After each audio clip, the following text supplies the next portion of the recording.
স্বৈরাচার শেখ হাসিনার পতন আর আর্থিক খাত সংস্কারের খবরে সুদিন ফিরছে প্রবাসী আয়।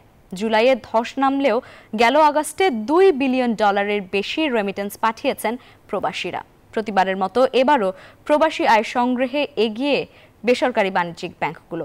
আগামীতে রেমিটেন্স প্রবাহ আরও বাড়তে পারে বলে জানিয়েছেন কেন্দ্রীয় ব্যাংকের মুখপাত্র।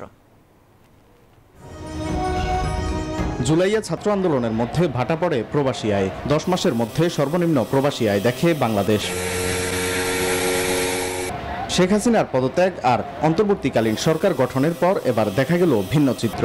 বৈধ পথে গেল আগস্ট মাসে 222 কোটি বা $2.22 বিলিয়ন সমপরিমাণের রেমিটেন্স পাঠিয়েছেন প্রবাসীরা, বাংলাদেশি মুদ্রায়, যার পরিমাণ 26,567 কোটি টাকা।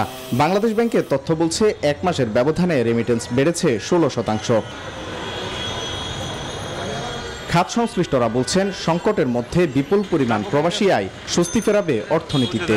গত মাসগুলোর তুলনায় রেমিটেন্সের প্রভাবটা অনেক বেড়ে গেছে এবং আমাদের বিশ্বাস যদি এই তারা অব্যাহত থাকে তাহলে আমাদের বৈদেশিক মুদ্রার যে সংকট সেটা কেটে যাবে।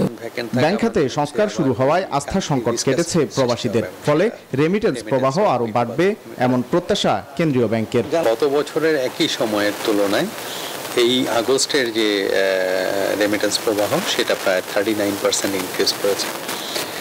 তো আমরা মনে করি যে সামনে এটা আরও বৃদ্ধি পাবে। এদিকে রোববার নতুন গভর্নরের সাথে সৌজন্য সাক্ষাৎ করেছেন আন্তর্জাতিক মুদ্রা তহবিল IMF এর প্রতিনিধি দল।